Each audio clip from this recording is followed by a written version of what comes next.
90 రోజుల కోర్సు పూర్తి చేస్తే చాలు 100% ప్లేస్మెంట్ సపోర్ట్ తో సాఫ్ట్వేర్ జాబ్ మీ సొంతం. వెంటనే కోడ్ జ్ఞాన్ డెస్టినేషన్ ని సంప్రదించండి. Welcome to Suman TV. నేను మీ సుమన్ టీవీ నాగ్. విజయ రంగరాజు గారు రీసెంట్గానే ఆయన చనిపోవటం జరిగింది. యాక్టర్గా ప్రతి ఒక్కరికి ఆయన గుర్తింపు ఏ విధంగా ఉంది ఏంటి అనేది ప్రతి ఒక్కరికి సుపరిచితమే మన తెలుగు ఇండస్ట్రీలో అండ్ అదర్ ఇండస్ట్రీస్లో కూడా ఆయన చేయటం జరిగింది. అయితే కొన్ని కారణాల రీతి ఆయన ఇండస్ట్రీ దూరం పెట్టిన తర్వాత ఒక్కొక్క అవకాశం పోయిందని చెప్పేసి మాట్లాడుకుంటూ ఉంటారు. దానికి వెనకున్నటువంటి కారణాలు ఏంటి, రీసెంట్గానే చనిపోయిన తర్వాత ఆయనకి సంబంధించినటువంటి వాటిలో కనుక మనం చూస్తే కొన్ని కీలక అంశాలు విషయాలు బయటికి రావడం జరిగింది. అవి ఏంటి అనేటువంటిది ఈరోజు మనతో పాటు హైకోర్టు అడ్వకేట్ రవీంద్రనాథ్ గారు ఉన్నారు. అది వారి మాటలోనే తెలుసుకుందాం. Hello sir. హాయ్ అండి నాగరాజు గారు. విజయ రంగరాజు గారి మరణం తర్వాత కొన్ని కీలక అప్డేట్స్ అయితే బయటికి రావడం జరుగుతుంది. ఏంటి సార్ అసలు ఏం జరిగింది, ఇండస్ట్రీ ఎందుకు దూరం పెట్టింది? 95లో వచ్చినటువంటి భైరవ ద్వీపం సినిమాలో ఒక విలన్ పాత్ర, అంటే మనం ఎప్పుడో పాతాళ భైరవి సినిమాలో ఉన్నటువంటి ఎస్వి రంగారావు గారు పోషించినటువంటి మాంత్రికుడు, మాయిల మరాఠీ మాంత్రికుడు పాత్ర ఏదైతే ఉందో ఇంచుమించుగా అటువంటి పాత్రే భైరవ ద్వీపంలో ఒక విలన్ పాత్ర ఉంటుంది. ఇతను కూడా మాంత్రికుడే. ముఖ్యంగా భైరవ ద్వీపం సినిమా చూసే వాళ్ళకి చాలా గుర్తుండి ఉంటుంది. అందులో మంచాలు ఇలా గాల్లో వెళ్ళిపోవడం, అదేవిధంగా రోజా గారితో మంచం వెళ్ళిపోవడం, అక్కడ కవచ కవచ కవచ కవచ ఒక డైలాగ్ తోటి చిన్నపిల్లలు చూస్తే భయపడతారా అన్నట్టు ఒక గాంభీర్యమైనటువంటి ముఖవర్చస్సు, ఆయన నడక, ఆయన చేతులు ఊపేవి, దీంతో చూస్తే మరొక్కసారి మనల్ని ఎస్వి రంగారావు గారిని గుర్తు చేసేటువంటి ఆయన జీవితకాలంలో నిలిచి ఉండిపోయిన పాత్ర భైరవద్వీపం సినిమాలో వేసినటువంటి మాంత్రికుడు యొక్క వేషం చాలామంది గుర్తుండి ఉంటుంది ఆ సినిమా చూసే వాళ్ళకి. దాని తర్వాత మళ్ళీ అంత స్థాయిలో ఉన్న పాత్ర యజ్ఞం సినిమాలో కూడా ఒక విలన పాత్ర వేశారు. ఇదే అతని పేరే మనకి విజయ రంగరాజు గారు.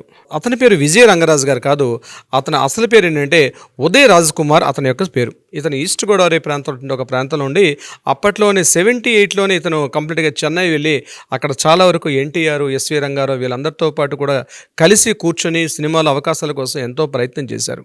అయితే ఈరోజు నేను ఆయన గురించి కొన్ని ముఖ్యమైన విషయాలు చెప్పే ప్రయత్నం చేస్తాను నాగరాజు గారు. ప్రధానంగా ఏంటంటే ఒక నటుడు ఎలా ఉండకూడదు, ఎలా ఉంటే అవకాశాలు కోల్పోతాం, ఎలా ఉంటే ఇండస్ట్రీ దూరం పెడుతుంది, ఇండస్ట్రీ దూరం పెడితే ఒక స్థాయిలో ఎదిగినటువంటి వ్యక్తి ఇండస్ట్రీ దూరం పెడితే ఏ రకంగా వెళ్ళబోతాం, నోరు అదుపులో పెట్టుకుపోతూ వచ్చినటువంటి ప్రత్యామ్నాయ ఫలితాలు ఎలా ఉంటాయండి. విజయ రంగరాజు గారి యొక్క కొన్ని జీవితంలో ముఖ్య ఘట్టాలే చాలామంది ఈనాటి ఆధునికంగా వచ్చేటువంటి ఎవరైతే సినిమా రంగంలోకి వెళ్ళాలనుకుంటున్నారో వాళ్ళందరూ కూడా ఒక లెసన్ అయితే 100% అవుతుంది.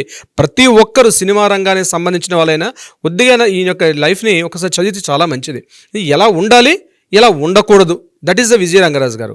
ఎప్పుడైతే మనకి భైరవద్వీపం సినిమాలో హిట్ అయిన తర్వాత ఆయన పేరు అంతకుముందు రాజ్ కుమార్ ఉండేది. దాని తర్వాత ఆ సినిమా తీసిన సంగీతం శ్రీనివాసరావు గారు అది విజయవారి బ్యానర్ నుంచి వచ్చింది కాబట్టి తన పేరు ముందు విజయ అని యాడ్ చేసుకున్నారు. అది ఎస్వి రంగారావు గారు చేసినటువంటి పాత్రకు సమకాలీనంగా ఉంది కాబట్టి తన పేరు ముందు రంగాన్ని యాడ్ చేసుకున్నటువంటి రాజ్ కుమార్, ఉదయ్ రాజ్ కుమార్ గారే విజయ రంగరాజు గారు ఉరఫ్. అతని యొక్క జీవిత విశేషాలు నేను మీతో పెంచుకునే ప్రయత్నం చేస్తాను. ఇతను ఈ సినిమా ఎలా మీకు అవకాశం దొరికిందని కొన్ని ఇంటర్వ్యూస్ దొరికాయి. అందులో ఆయన చెప్పిన మాటలే నేను మీతో ప్రధానంగా చెప్పబోతాను. ఈయన ప్రధానంగా తెలుగు సినిమా నటుడిగా తెలుగు సినిమా రంగానికి పరిచయం కాలే. ఇతను తెలుగు సినిమా రంగానికి వచ్చేటప్పటికే ఈయన అప్పటికే మలయాళంలో అద్భుతంగా ఆయన అప్పటికే రాణిస్తూ ఉన్నారు.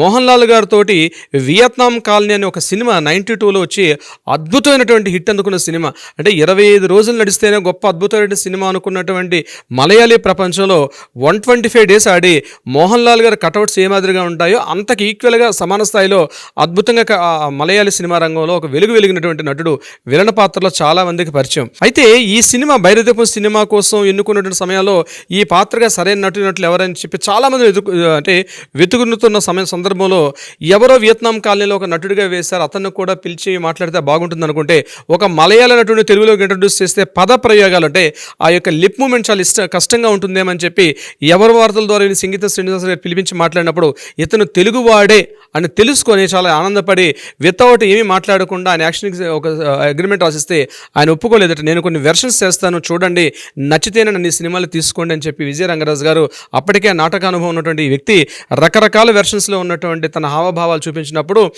అంటే అంత ఎస్వి రంగారావు గారు లాగా, ముక్కామల్లాగా, రకరకాల రాజనాల్లాగా ఇట్లా పెద్ద అతనుకున్న సీనియర్ నటుల ద్వారా ఎలా యాక్షన్ చేస్తారో అవన్నీ చేసి చూపించినప్పుడు అవన్నీ వద్దు, కేవలం మీరేదైతే చేస్తున్నారో రమ్మని చెప్పి సంగీతం శ్రీనివాస గారు చెప్పడం, సింగిల్ షాట్లో పేమెంట్ ఇచ్చి ఆ పాత్ర తీసుకోవడం. నిజంగా భైరవద్వీపం సినిమా అంత బాగా హిట్ అవడంలో బాలకృష్ణ గారు ఎంత పేరుందో అతనికి సమఉద్యోగిగా యాక్ట్ చేసినటువంటి మహానటుడిగా చెప్పుకోవచ్చు విజయ రంగరాజు. కానీ ఇంతటి స్థాయి ఎదుర్కొన్న వ్యక్తి ఆలాసన్నగా ఆ సినిమా తర్వాత మళ్ళీ కనుమరుగైపోవడం ఉంది కొంత మనకి బాధ కలిగిస్తుంది. అంటే ప్రధానంగా 95 తర్వాత సినిమా రంగం చెన్నై నుంచి హైదరాబాద్కి తరలిపోతున్న సమయంలో ఈయన హైదరాబాద్ రాకుండా చెన్నైలో ఉండిపోవడం ఉంది ఇంకొక కారణం. అంటే అప్పటికి ఆయనకి తమిళ సినిమా రంగంలోను, మలయాళ సినిమా రంగంలోను, కన్నడ సినిమా రంగంలోనే రకరకాల అవకాశాలు వస్తున్నప్పుడు చాలా వరకు సినిమా ప్రొడ్యూసర్లు, హీరోలు, డైరెక్టర్స్ అందరూ కూడా మైగ్రేట్ అయ్యి హైదరాబాద్కి వచ్చారు. కానీ ఈయన ఆ టైంలో రాకపోవడం, తరువాత ఈ వేరే కారణాలు రీత్యా ఇక్కడికి వచ్చిన తర్వాత ఇక్కడ మరలా ఆయన ఒక హోదా అనుభవించే వ్యక్తి.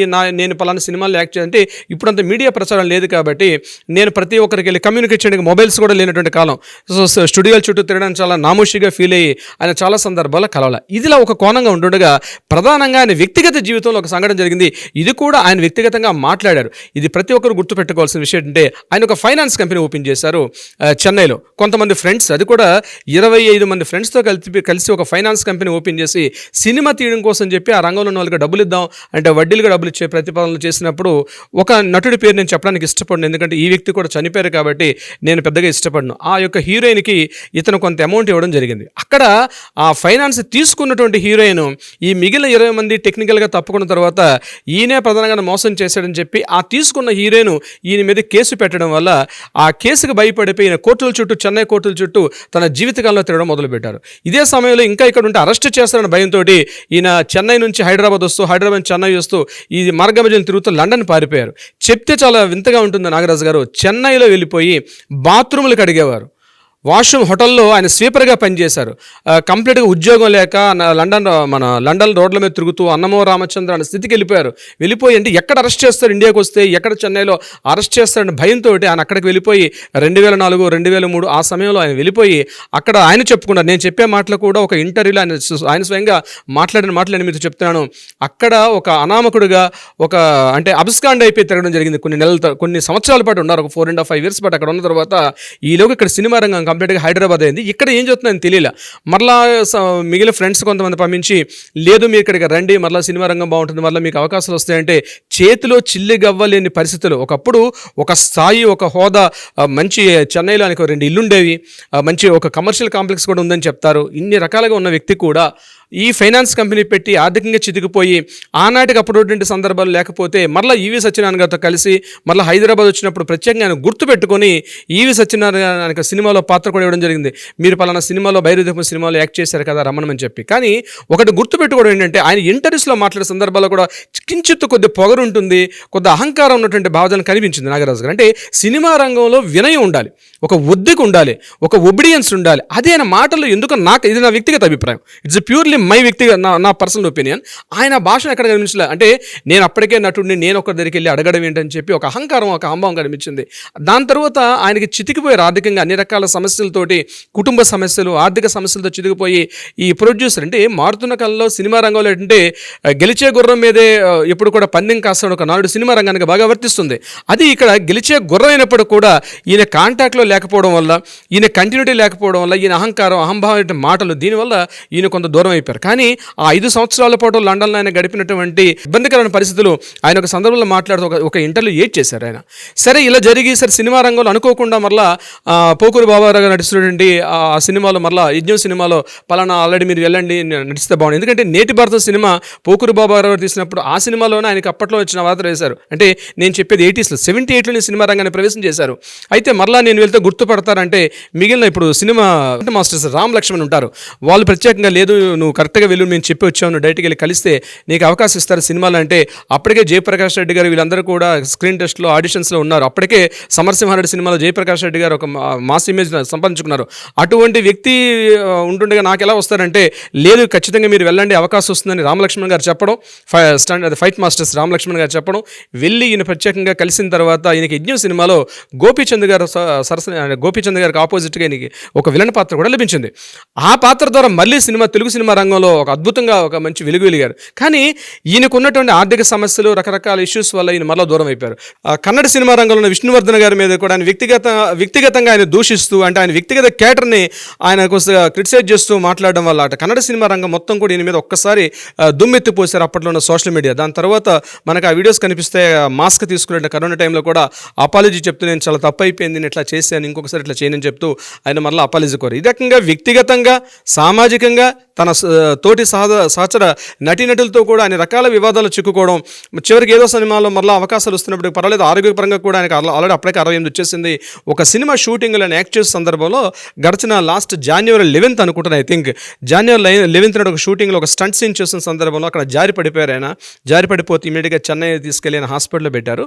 ఈలోగా January 20వ తేదీ నాడు ఆయనకు మార్నింగ్ పూట హార్ట్ అటాక్ వచ్చింది. హార్ట్ అటాక్లో చనిపోయారని చెప్పి వైద్యులు ధృవీకరించారు. ఏదేమైనప్పుడు కూడా సినిమా రంగంలో ఒకప్పుడు మనం చూసిన ఎస్వి రంగారావు గారు ఒక ముక్కామల ఆ పాత్ర స్థాయిలో పోషించినటువంటి ఒక నటుల స్థాయిలో కూడా, అంటే భైరవదీపం కూడా ఆ స్థాయిలో నిలబడుతుంది.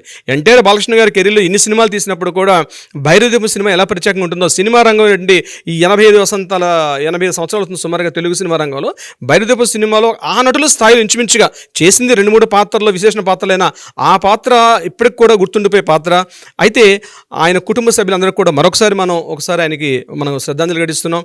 ఎందుకంటే ఆ మహానటుడిని కోల్పోయి, యాక్చువల్లీ మహానటుడిని పేరు కూడా చెప్పొచ్చు. ఎందుకంటే ఆ పాత్ర అజరామరం, ఆయన చేసిన కొన్ని పాత్రలు చేసినా అద్భుతమైనటువంటి పాత్ర పోషించారు. బట్ నేను స్టార్టింగ్లో చెప్పినట్టుగా ఆయన ఏదైతే జీవితం లెసన్స్ ఉన్నాయో డెఫినెట్గా ఈనాటి యువతరానికి మాత్రం ఒక లెసన్, ఎలా ఉండకూడదు సినిమా రంగంలో, ఎలా ఉంటే అవకాశాలు వస్తాయి, రకరకాల అట్రాక్షన్స్ వస్తాయి, ఆ అట్రాక్షన్స్ యొక్క ఊబిలో పడిపోతే జీవితం ఎలా తారుమారైపోతుంది, రాత్రి హీరోలు కూడా ఓవర్ నైట్ మనం ఎలా అయితే రోడ్డున పడిపోతా ఉన్నదానికి మనకి విజయ రంగరాజు గారి యొక్క జీవితం ఈరోజు యువకులకు లెసన్. కాబట్టి ఎవ్రీవన్ షుడ్ లెర్న్ ఫ్రమ్ విజయ రంగరాజు గారు. Thank you so much Nagaraju గారు.